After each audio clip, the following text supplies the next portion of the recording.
నేను చెప్పేది. ఇప్పుడు ఆ గర్వం అనేది ఇప్పుడు ఢిల్లీలో కూడా జరిగింది.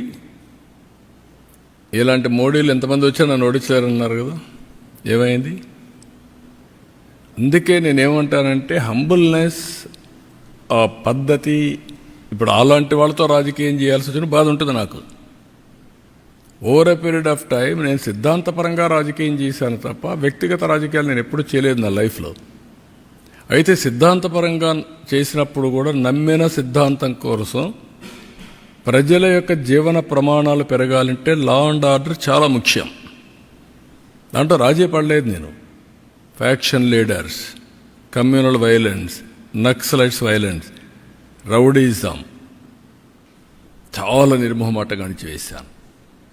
ఇటీవల కాలంలో ఏమైంది? ఎక్కడ చూసిన డ్రగ్స్, గంజాయి. ఇప్పుడు తగ్గిందా లేదా? కంట్రోల్ చేసామా లేదా? 7 నెలల్లో కంట్రోల్ అయింది. పూర్తిగా ఎరాడికైంది నేను చెప్పను. నేను ఇప్పుడు కూడా చెప్తున్నా మళ్ళీ, ఈ రాష్ట్రంలో ఎవరైనా గంజాయి పండిస్తే మాత్రం అది లాస్ట్ డే. ఎవరైనా ఆడబిడ్డల జోలికి వస్తే లాస్ట్ డే. గుర్తుపెట్టుకోండి, ఫర్మ్గా ఉంటాం, డిటర్మెంట్గా ఉంటాం. ఒకరోజు తప్పించుకుంటావు కానీ నువ్వు మళ్ళీ తప్పించుకోలేవు. వడ్డీతో సహా చెల్లించే పరిస్థితి వస్తుంది ఎవరికైనా సరే. Be responsible citizen. నీ పని నువ్వు చెయ్యి.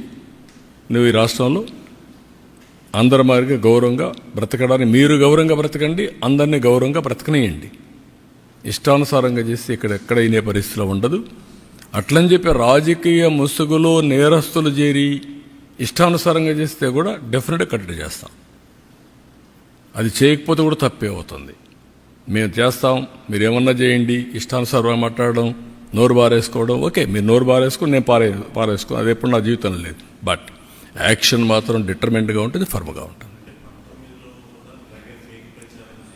నేనేమంటానంటే అప్పుడు అందుకే 95 సీఎం అన్నాను. నరేంద్ర మోడీ గారి పైన ఎంత ప్రచారాలు చేస్తున్నారు, ఏమైంది? ప్రజల అప్రమత్తంగా ఉండాలి.